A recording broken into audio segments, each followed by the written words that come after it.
Right, ready when you are. So, thank you for coming today. I'm Ronak, if you don't know me already, and today we're going to be having a talk by Karan on Reconfiguring Energy. Just to introduce him a little bit, for those that don't know Karan, he came last term as well to give a talk, but he's a practicing monk who's been a monk for 3 years now. And before that, he was at the University of Loughborough studying maths, and straight out of uni, he actually started working for Victoria Beckham. So quite big in the accounts firm, but he was working for her, and then sort of found monk life and has been practicing ever since. We're really lucky to have him. So thank you for coming today, and I'll pass it over to you. Half an hour. Yeah. So, firstly, can everyone hear me?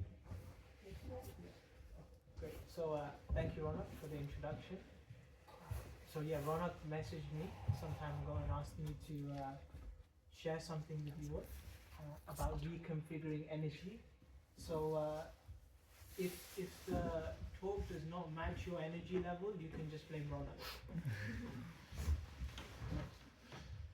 But before I begin, I want to thank everyone for joining here this evening, Saturday evening. I'm sure you may have had many other things that could have been on your agenda, but you're all very intelligent, and so you decided to come here. So thank you very much for coming.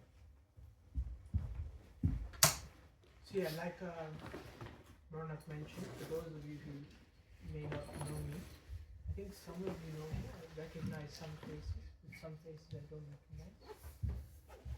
I studied mathematics at Loughborough, and I graduated, and after I graduated I worked for Victoria Beckham, a fashion company, and after about 2 years in that industry, I thought to develop a different fashion sense, so I picked up the robes of a monk. She didn't like the fashion sense, but what to do, you know? So, as a monk, I'm involved in various projects, and mainly they involve sharing spiritual wisdom with others. Because whenever you receive something nice, there's a natural instinct to share it. Like, for example, if someone gives me a whole cheesecake, then it's really nice, and I feel like, oh, Sankit, my friend, he's sitting over here. I'll offer a slice to him, like, oh, Sankit, do you want one as well?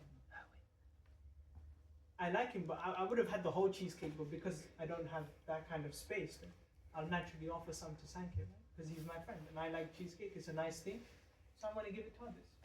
So in the same way, monks, we try to share spiritual wisdom with others. So today, we're going to talk about reconfiguring energy, and before we begin, I thought we'll do a little icebreaker. So maybe if we can get into groups of maybe 3 or so, what's the best way to break up the team, the group in groups? We'll just do it by sofa. Okay, that makes sense. And then Shreya can be on her own. It's a cozy solution. That's very convenient. So maybe in your groups of sofas, if you want to maybe list different things that influence a person's character, behavior, qualities, mentalities, and try to be as specific as you can. So up to you. You can discuss. Maybe we'll discuss for a few minutes and then take it from there. Cool. Sure. Do you want to go and bring this over to him? Onto the actually. Sorry, what's your name?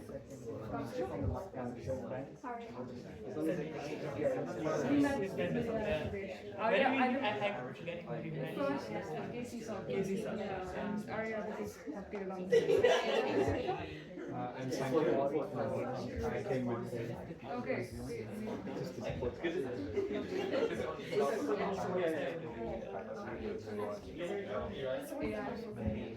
Right, check this out again. Check this in the camera. Is that okay? Camera works?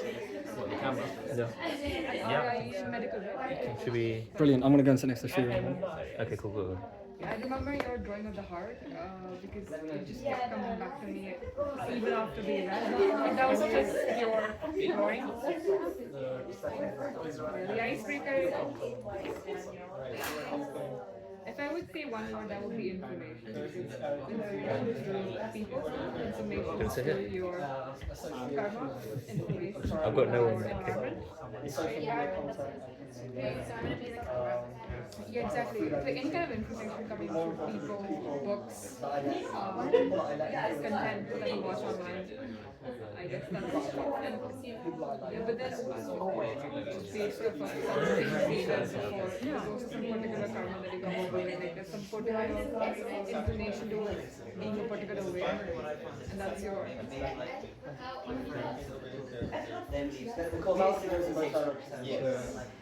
How does information So then it's a very important route. If I compliment you, the way you take it in. That depends Yeah. more. It's information. That's So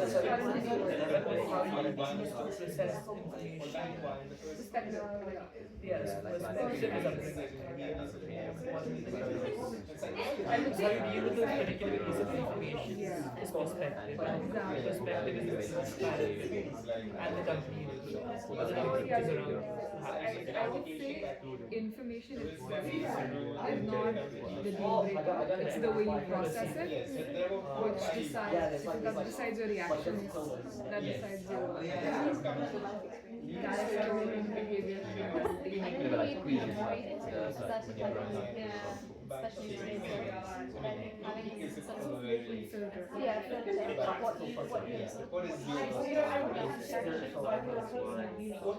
Especially it's very hard to isolate the good. Maybe it's because of your values. Yeah, finding the next That's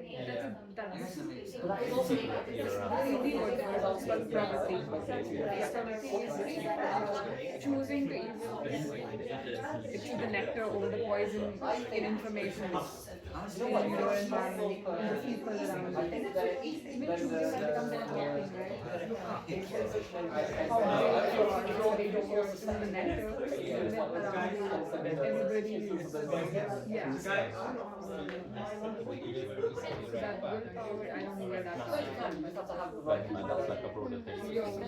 Blessing is good. I don't think it's not 100% your side, but you're being able to choose the things. There's some kind of a. There is a you can't solve it, but it's definitely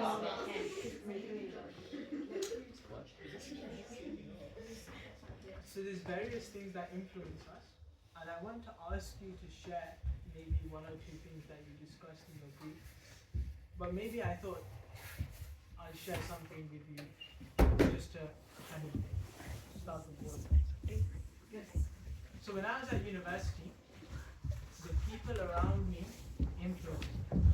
My friends and the people I lived with. And one of the ways in which they influenced me was basically we were living in a house and there was a living room. And in that living room there was a TV. And on that TV they would watch Formula One, so like racing. So now it's a living room, so obviously I would also go in there sometimes. At the beginning I didn't even know what Formula One meant. As a maths student I thought it had to do with alpha beta, but I was wrong. So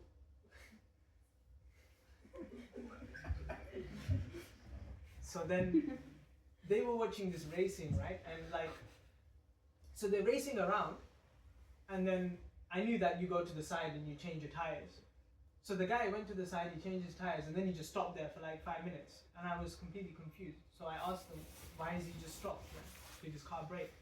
And they're like, no, he got a pit stop time penalty. I was like, oh my God, what is that? It's like completely new to me. So in that way, like, they were there, I was hanging out with them, and they were watching Formula One, and I became interested, like out of curiosity, and I started asking them. 3 months down the line, I'm like watching all the races, and I even bought a Tommy Hilfiger Lewis Hamilton hoodie. So then I was like completely into it. So in that way, my friends influenced me to start watching Formula One. And nothing like they told me to, but just because by being around them, it influenced me. So maybe some of you can also share maybe some other things that influence you or people in general. Okay, not all at once, because otherwise it will be difficult to hear. I think maybe you should pick up. Not me. No, I am comfortable with the silence. They have valuable time, so you should share something.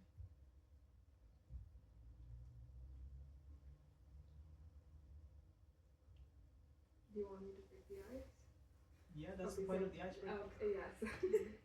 I guess the essence was information, and information in the context of surroundings, people, the content that you consume, the environment that you grow up in. Of course, that includes your parents and their upbringing. But that's so we've also kind of discussed really that information itself does not decide your character. It's the way you process it and the way you react to it kind of decides it. And we were sort of confused whether this ability to choose good over bad, where does it come from and how is it nurtured? But that's exactly what we were just kind of. And what kind of content do you consume? Mostly academic. Okay, yeah. So your academics influences you? Yeah, good. Thank you. What's your name? Akanksha. Akanksha. Thank you, Akanksha. Anyone else?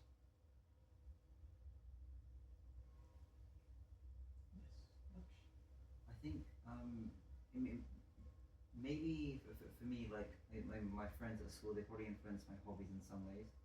So like for example, us three, we went to the same school, and we've known each other for like 7 years. So like something like chess, like that's how we like bonded. So then, yeah, like I don't think I would have ever done that had it not been for that.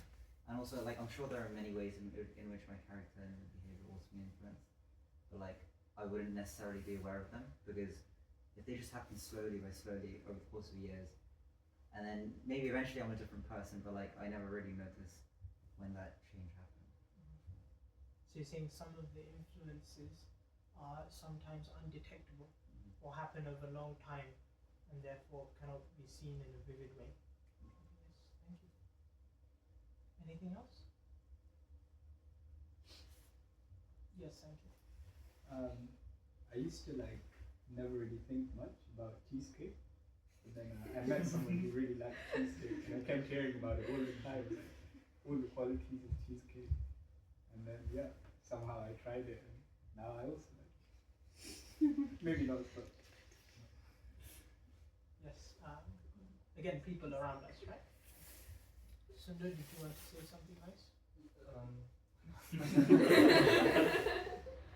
We were discussing that it seems that your surroundings impact you, but there is the possibility that you also can decide what you're surrounded by, and so it could go in both directions. If you are able to make stronger decisions about who you want around you, then when they influence you, in that sense you can guide who influences you.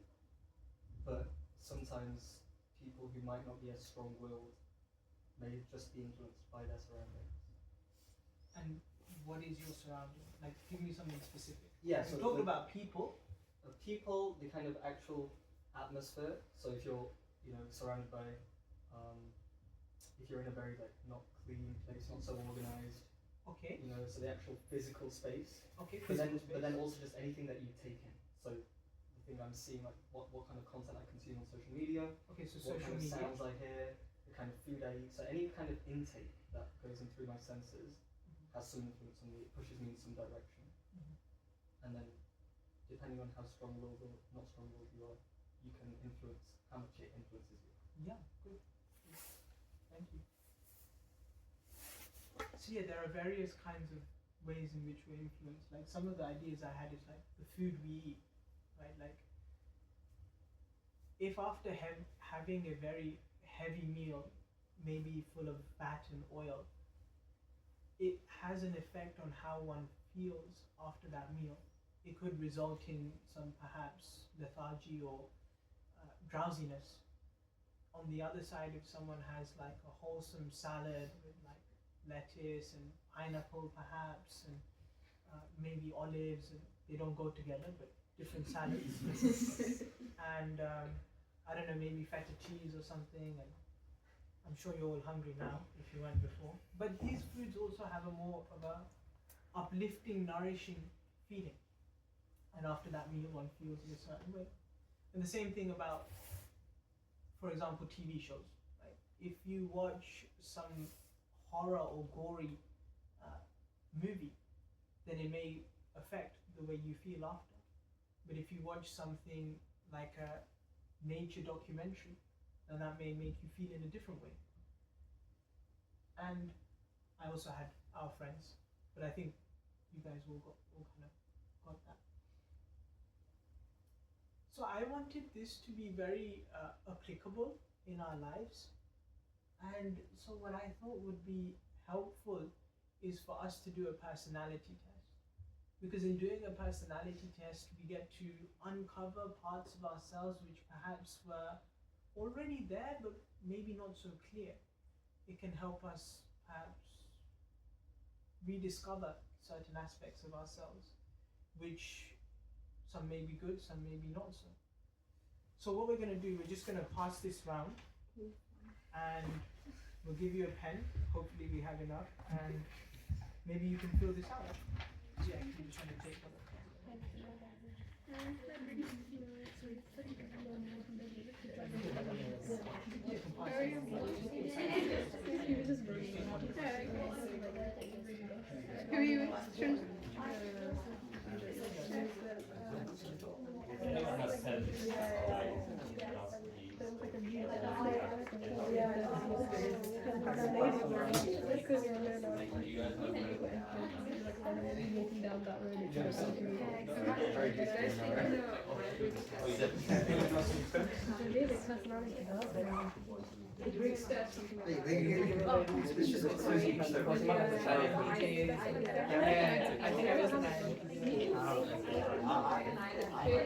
I don't know if they want.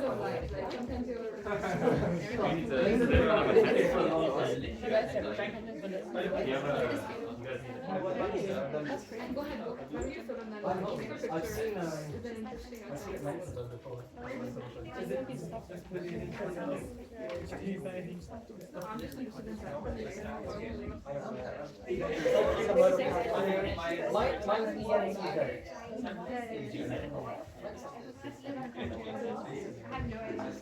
I like Cambridge more than London, but this isn't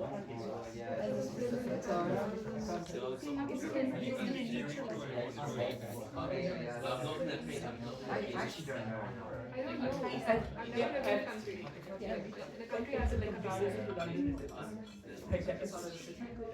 Yeah, compared to Delhi. actually no. It's city different. No, one name the thing in the country.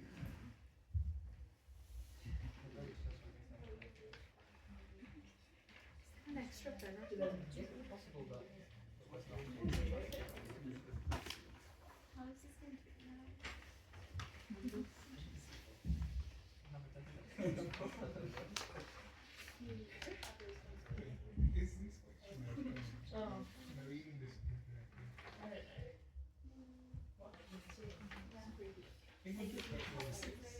and vegetables are among my favorite foods.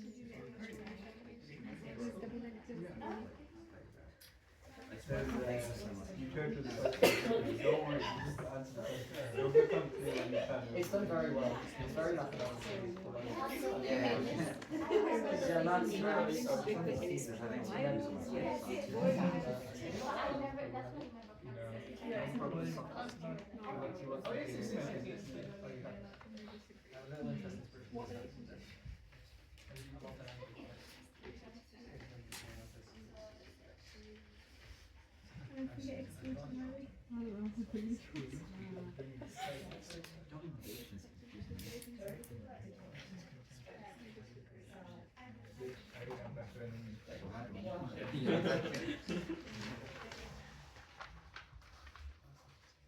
Fruits and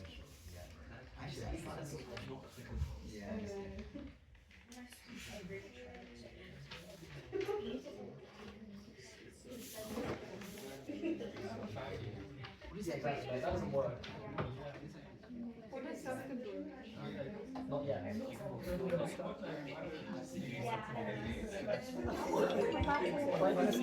This is very important.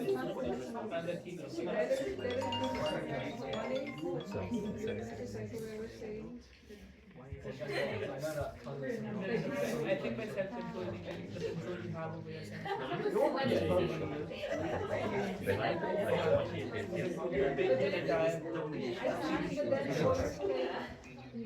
Choosing that I can be self-controlled is a sign of ego.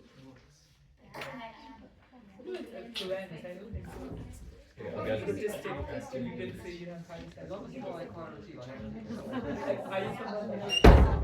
It's like relatively. No, she said. No, but she did. She just Yeah, but then you have that.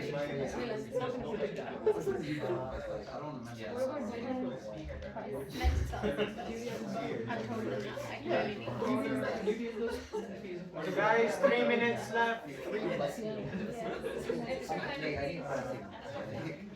I'm not even halfway back.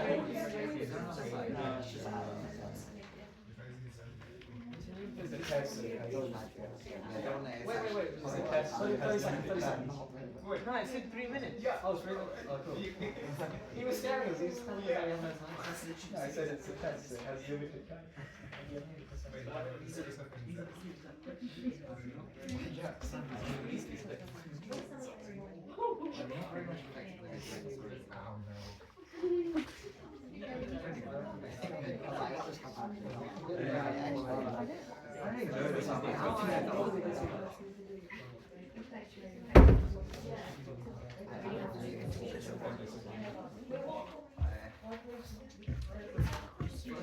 Put a sofa for you.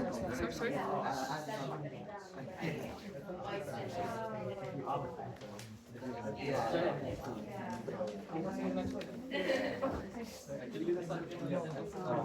But maybe I'll just appear you because it goes. Oh no, it's okay. Because I'm a volunteer. So. Oh no, it's No, that's okay. I can.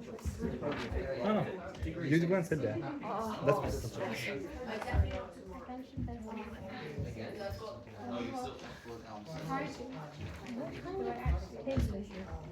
How do you like We have more.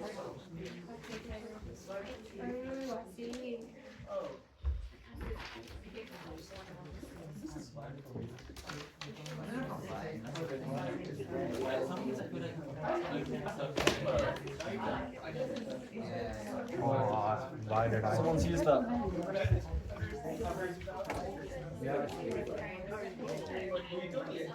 Recording it. Oh, my thing is recording too. We don't miss that.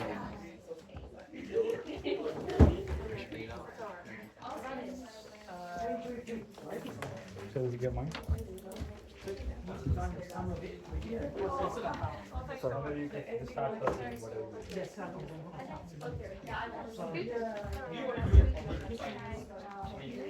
It's for you, and then Oh yeah. It's not.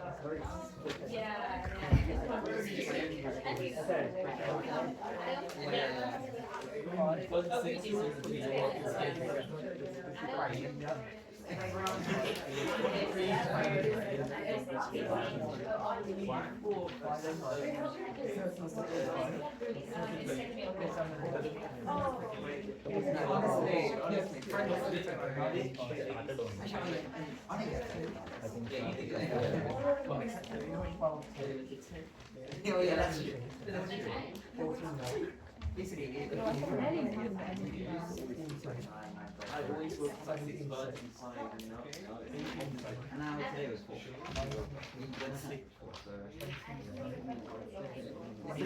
Yeah, that's true.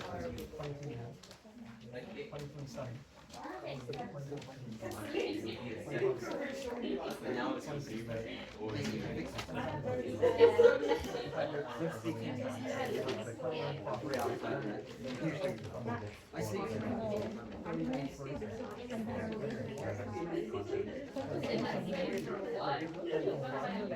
wonder if I lied. Yes. 33.7, right?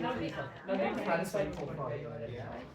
So guys, once you finish the questions, you can add up your score at the back. I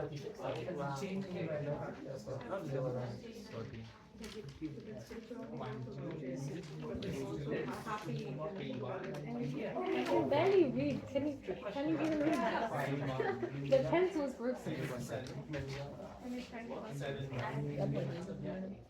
I'll probably do it wrong in my head.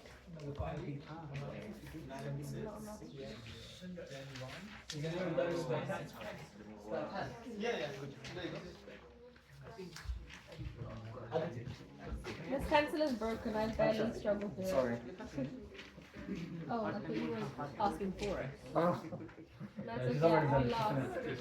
Just some pieces of it.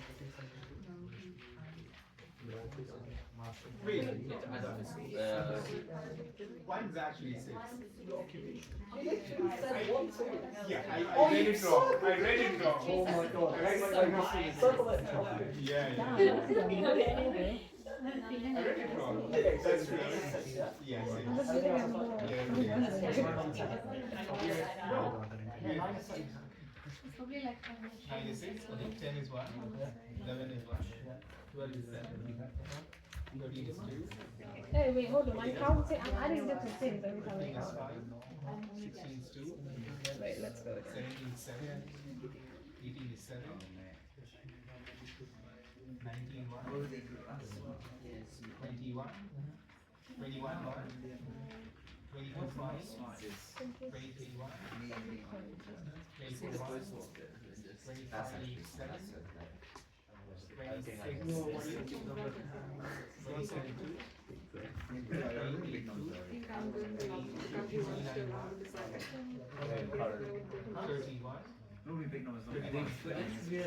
He's guessing what it is.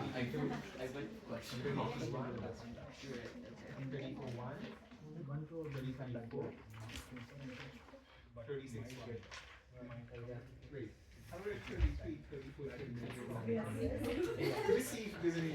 No, this is inconsistent because it's all 7. Yeah.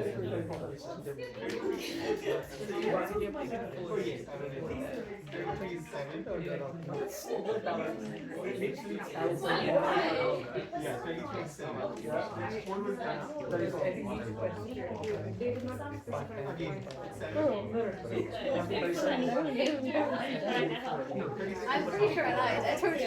I think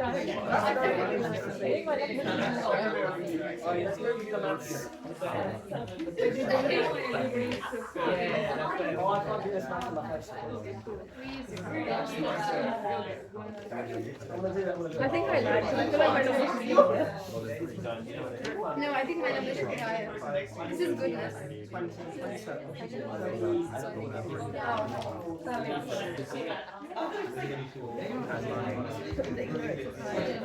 If I didn't know what it meant, then Oh yeah, that'd be right.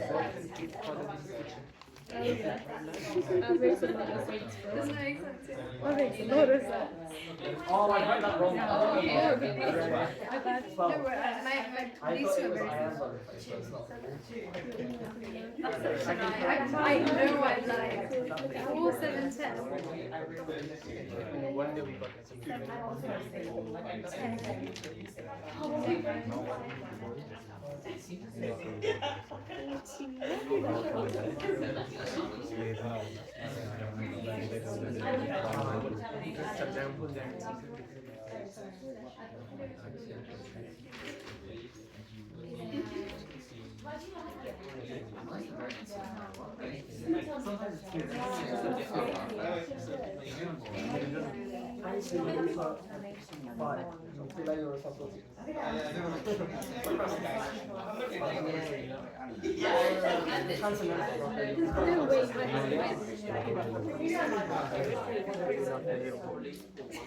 Do you want to when we discuss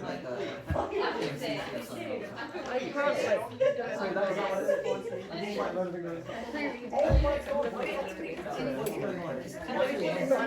was. I don't know about the rest. How the where is that?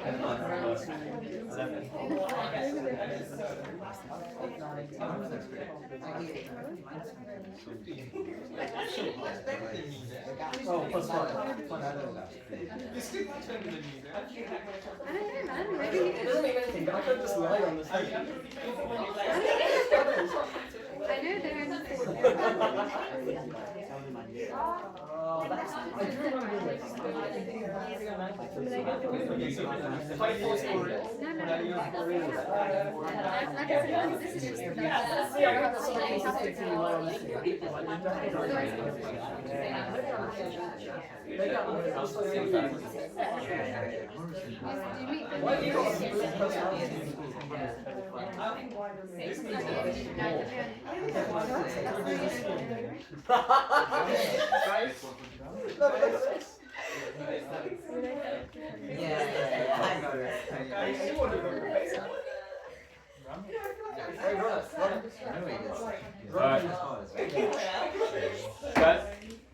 Is everyone done?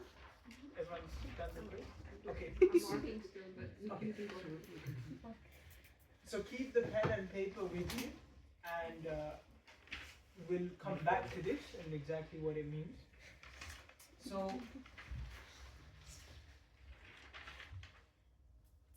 the ancient Vedic tradition, it talks about a model of how our influences affect us. So firstly, there is this physical world and its constituent elements, and that sometimes is known as our surroundings, in short, or in a technical terms, you can call it material nature. So these influences are broadly categorized in three divisions. One is called goodness, the other is called passion, and the third is called ignorance. Somewhat self-explanatory, but we'll kind of further elaborate. And these influences affect everything really. They affect our decisions, how we operate, how we function, our mentality, our characteristics, our psychology, everything. And so if we want to adjust, alter, or kind of redefine this section, then naturally we have to look at what influences us and how it affects us. So these influences are also known as the three modes of material nature. And this is described in a book called the Bhagavad Gita. So can you raise your hands if you've heard of this book before, the Bhagavad Gita? Okay, so we have half here. We have some yes, some no. Okay. So to help you kind of remember, instead of Gita, if you find it difficult to pronounce, you can say guitar, because it means song anyway. So guitar is melodious. So it's a conversation that occurred long time ago. And the conversation is very relevant and practical in our lives, because it's set at a place where the speaker, the person having the conversation, is going through a difficult time. He is going through a life crisis. Essentially, he's going through a panic attack. And he seeks counsel from his friend, his guide and mentor, and his mentor gives him great spiritual wisdom. So throughout this book, advice is given on how we can navigate the different challenges of life and how various elements of this world function. So in this text, it said material nature consists of three modes: goodness, passion, and ignorance. And when the eternal living entity comes in contact with nature, O mighty armed Arjuna, he becomes conditioned by these modes. And therefore these modes have a great influence on us. There's one story I heard, or rather I read, and it's called the Apple story. It's not about iPhones. So there were once three friends from a village, and they wanted to go to the city to seek out some work. So they came across an apple tree, and the eldest of the friends went to investigate the apple tree, and he saw that there were many ripe apples, and so immediately he thanked God for bringing this about, this meeting. And he was about to pick on the apple, and he saw that there were already some apples on the floor, and they were kind of undamaged and good. So he washed them in a nearby river, and he had them. And he felt that, oh my God, I've got this for free. Maybe I should contribute something back. So after he finished the apple, he sowed the seeds so that someone in the future, a traveler like him, may also be able to reap the benefits of the tree.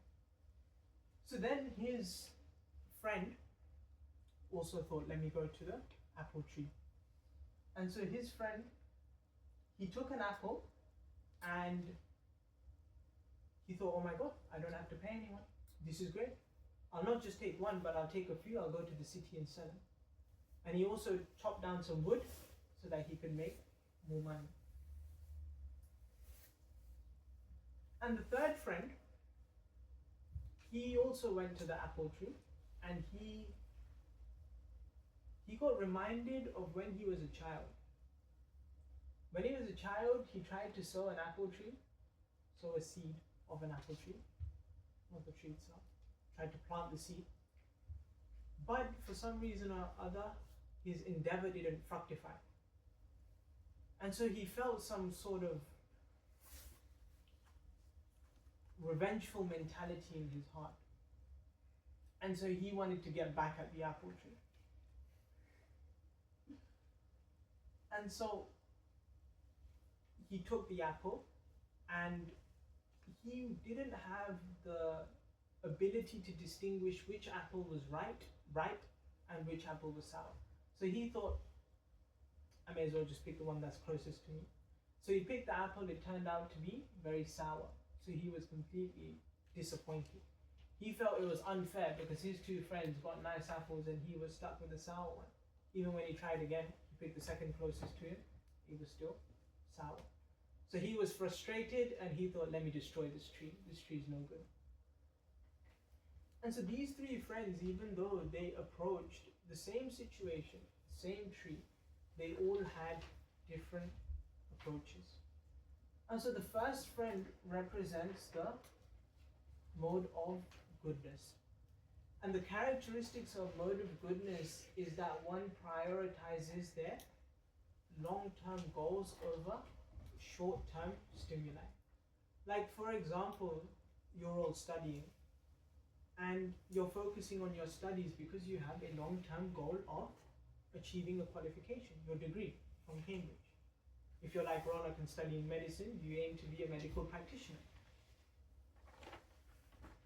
And if you're Sundar Chaitanya, you may want to be an investment banker, but somehow or other you want to have a successful career and an academic qualification.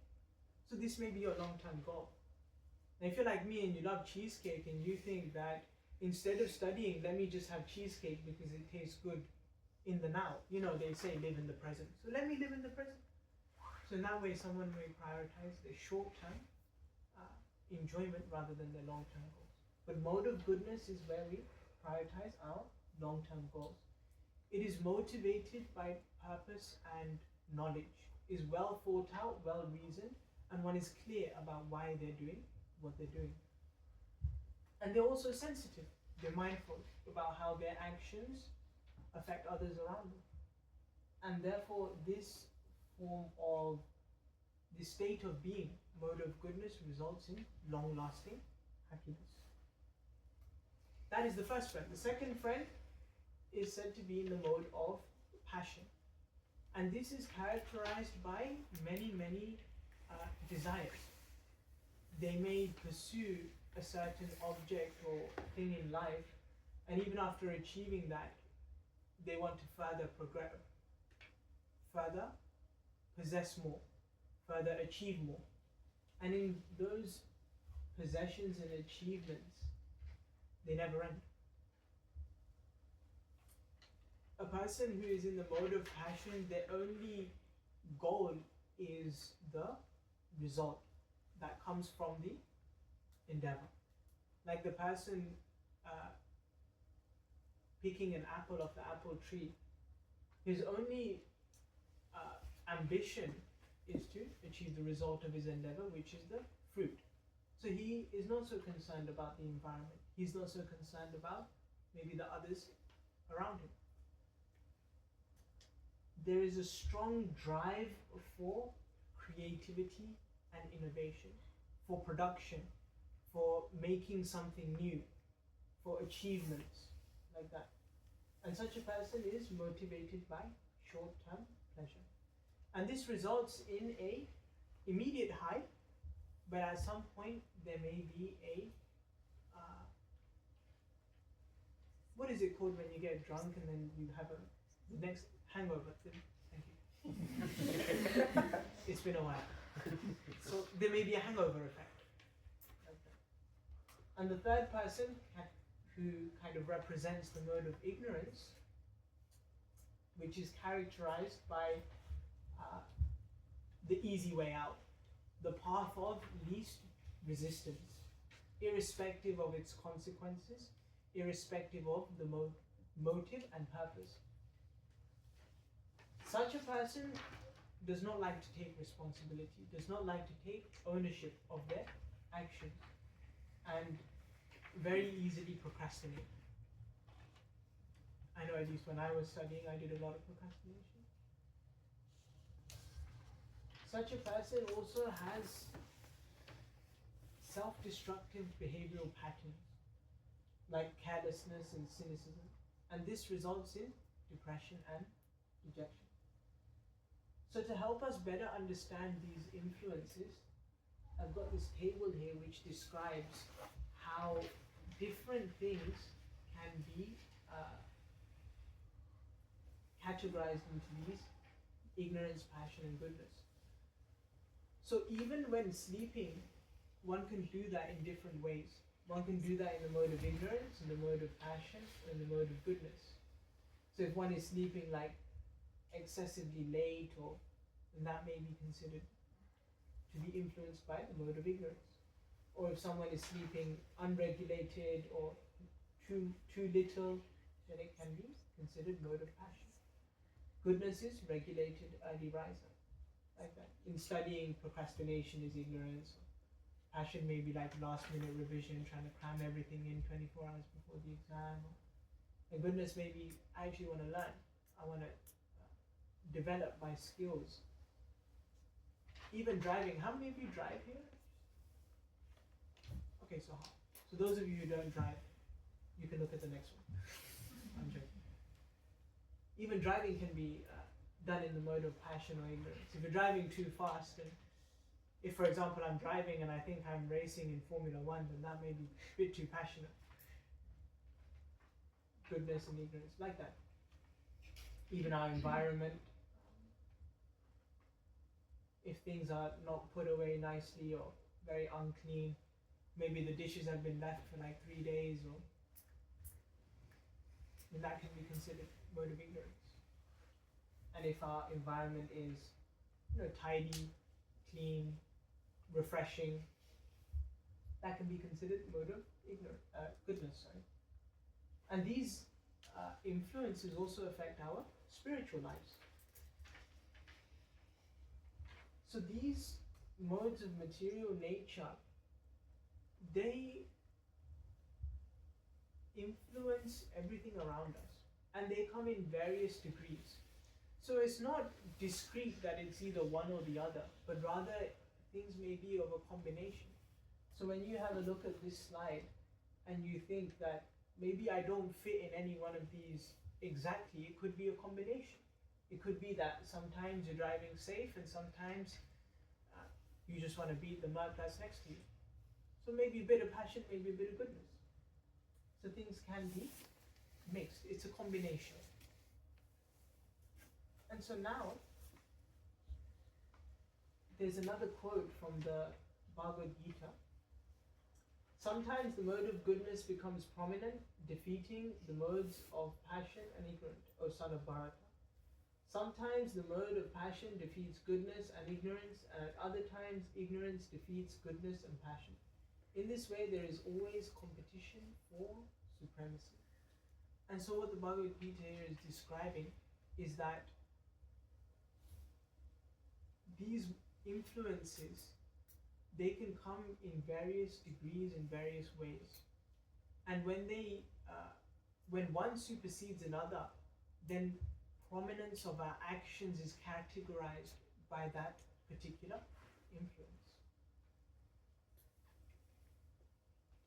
Now, how does one reorient their energy?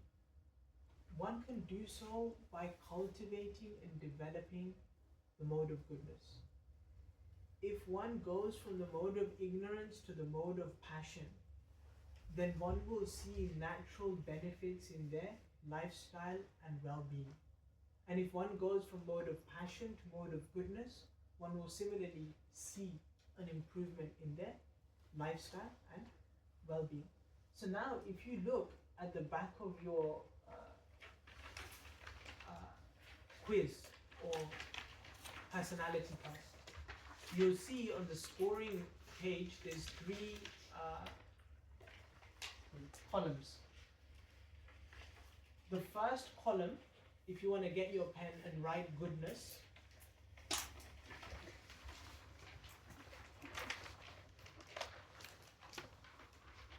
in the second column, if you want to write at the top passion, I think so, is it goodness? Yeah, Is that?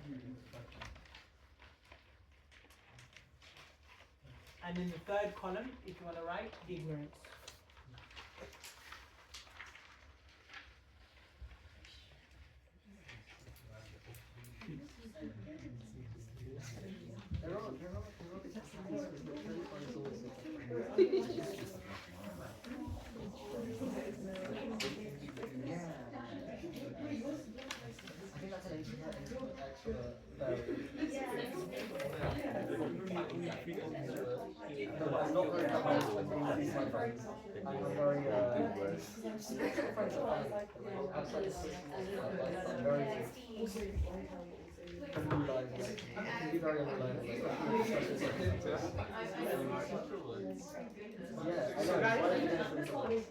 So guys, hopefully this will be somewhat revealing to you, and one gets an idea of what kind of influences them and in what way.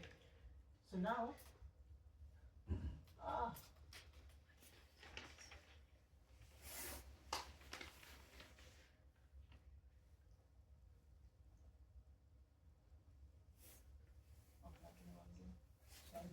Press on this pointer again. yeah, okay. So now you may ask, how does one develop mode of goodness or mode of passion? How does one go about that?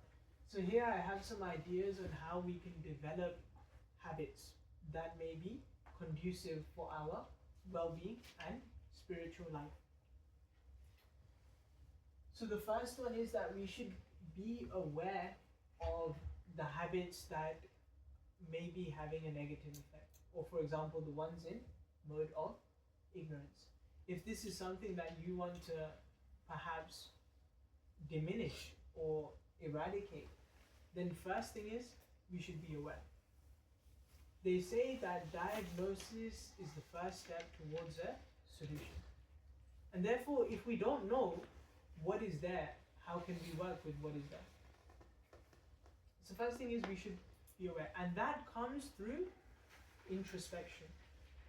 When we actually look at ourselves in the mirror and deeply understand who we are and who am I like? What are my characteristics? What is my personality like? Who are the demons on my left shoulder and who are the angels on my right? When we understand that, it becomes helpful for us to observe ourselves in a deeper way. Next thing is, we should substitute that particular habit for something else. Because to give something up is very difficult, but to replace something is much easier. For those of you who studied chemistry will know this. Like, you know, when you have a bond, I can't remember because it's been a while, but some of you I see are nodding your heads. Like the chemistry.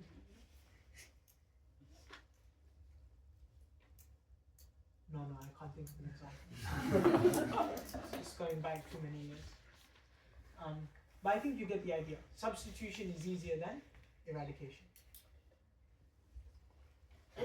Another thing is, for example, if someone is trying to avoid chocolate, don't go to Cadbury's chocolate factory.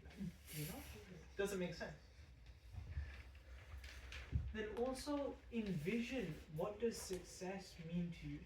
Envision what are your desired outcomes. Where do you see yourself in 6 months, 1 year, 5 years? And some of these habits that we are trying to adjust, they may be new habits that we've picked up. So then think back to a time where you perhaps did not have those habits. So now,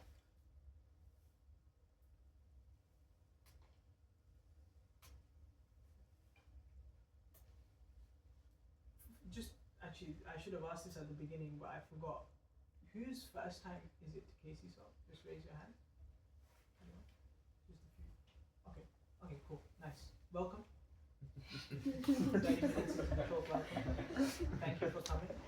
Thank you for exploring, knocking on doors perhaps you haven't knocked on before. So the Bhagavad Gita describes that our identity consists of 3 different layers. The innermost layer is described as the soul. The second layer is described as the subtle body, and the final, most external layer is described as the gross body. So the gross body is something that changes over time. Like, for example, when I was a baby, I looked like a potato. Don't tell my mom I said that, but it's true. And as I grow up, then, you know, everything changes. Like, now I have a little stubble, I don't know where it came from, and I don't think I ever will know where it came from. But it's a change. I never had that before. And so the body may change, but I'm still the same person. So our identity must be more than just what we see on the outside. But the Bhagavad Gita takes it a step further and describes that our identity is also not our mind or our intelligence or our false ego. Because these things are also subject to change. The Bhagavad Gita describes that our deepest sense of identity is the spirit soul. That spirit soul is described as eternal. And therefore, this is that thing which will remain with you, or rather is you, constantly. And so these 3 modes of material nature, they carve a pathway of navigating the various dynamics of the gross body. But what the Bhagavad Gita does is it talks about how we can go beyond these 3 modes of material nature. Not just utilize these 3 modes of material nature for our present well-being, but also how we can transcend these 3 modes of material nature. And therefore, as spiritualists, we practice mantra meditation because when this form of meditation is practiced, it has an incredible, profound effect on our being.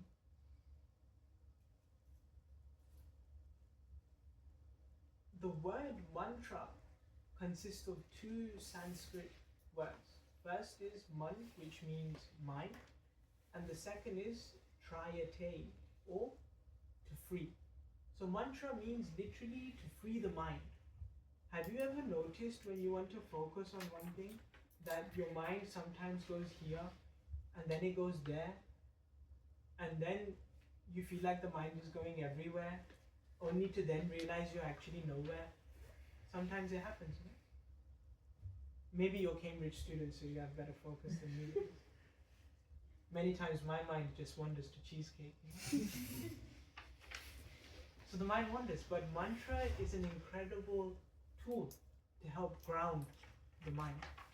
So this form of meditation is practiced when a sound vibration is orally transmitted and received through the ear. So when that sound vibration enters one's eardrum and drops deep within the core of one's heart, then incredible transformation can take place. And so, as spiritualists from the Vedic tradition, we practice mantra meditation by chanting this mantra. And you can even conduct a personal experiment. You may question that, can I not just choose any mantra? If, for example, you go home and you meditate on Coca-Cola, the sound. One thing is you won't feel the taste of Coca-Cola on your tongue. If you do, then come see me. We'll go to Guinness World Book of Records. But if you don't, then you know that this mantra has an effect, as is perceivable. You can conduct this experiment. So I will conclude here, and maybe if anyone has any questions or thoughts, maybe now is the time to share. Otherwise, I think we have something else planned, if I'm not mistaken. So any questions or comments? Okay, so you want to ask or you want to proceed? I was going to ask, so obviously we know we want to boost the mental goodness in our life. Do you have any tips for students? Like how they can mold their student life to practically be more in the mode of goodness? Yeah. Thank you for the nice question, Sudha.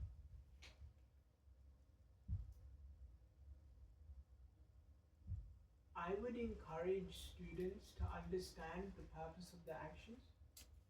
I would first encourage that. So for an individual, I would first ask them, why do you want to situate yourself in the mode of goodness?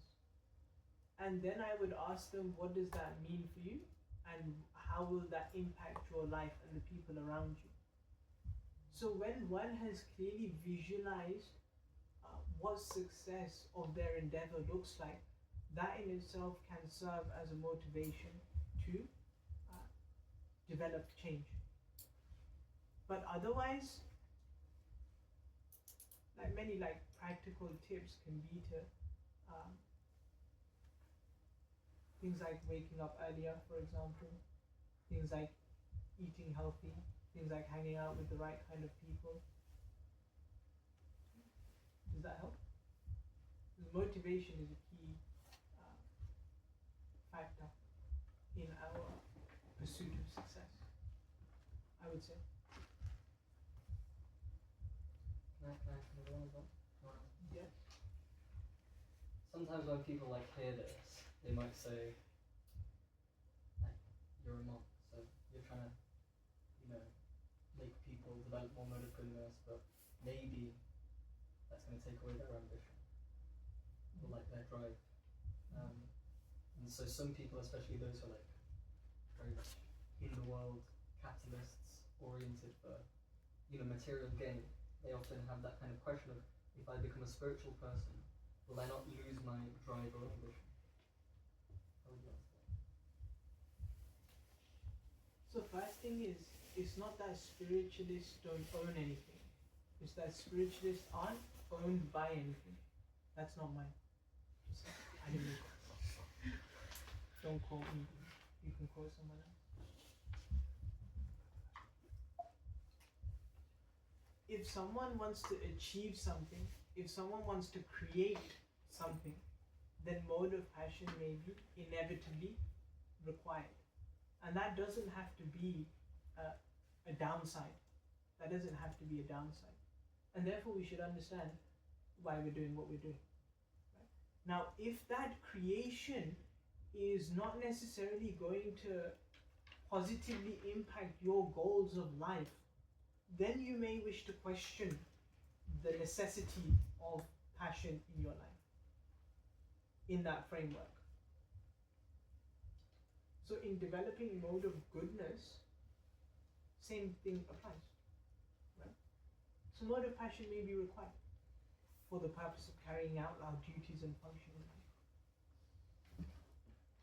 But it doesn't mean it has to go against us.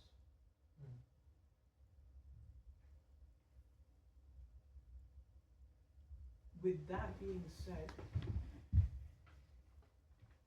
mode of goodness also comes along with a sense of tranquility, which some people prefer than the sense of accomplishment and achievement. So this, and the Vedic model is also like profound because it doesn't prescribe you one thing for everyone. The Vedic tradition is not like a doctor who will give paracetamol to anyone and everyone for any problem. You're drowning, no problem. Your medicine is paracetamol and chuck it in the pool. It's not like. So therefore, Vedic wisdom gives a personalized approach to everyone. But for you to receive that personalized approach, you must also invest some time and energy in understanding what is best for you, who you are, and where you want to go. Does that make sense? So I think, should we conclude here? And I think the next part of our evening will be conducted by Sundar.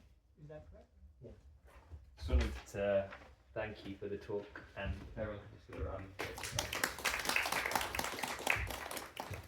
If you guys do have any questions that you want to ask Karan, you can always ask over food as well. I'm sure he'll be more than happy to talk to anyone. And so now Karan kind of mentioned the importance of mantra meditation, which is a type of meditation that he practices daily in the monastery. He's sort of brought it here, so I think Sundar will give us a little demonstration. So take it away. So, I don't know how comfortable everyone is, but if you're okay with maybe taking your shoes off and sitting cross